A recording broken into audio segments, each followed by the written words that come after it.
চণ্ডীগড় থেকে মানালি আমরা এবার একটা নতুন পথ দিয়ে যাচ্ছি, নতুন টানেলের মধ্যে দিয়ে।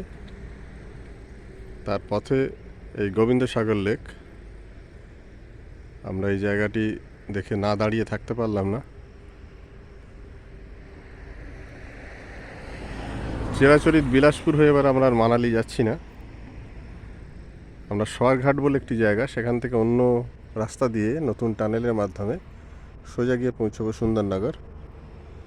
যার ফলে আমাদের প্রায় 30-40 কিলোমিটার রাস্তা কম হয়ে যাচ্ছে। হয়তো 1 ঘন্টা আগে আমরা মানালি পৌঁছে যাব। রাস্তায় এই গোবিন্দসাগর লেক, যা প্রায় 2.5 কিলোমিটার লম্বা।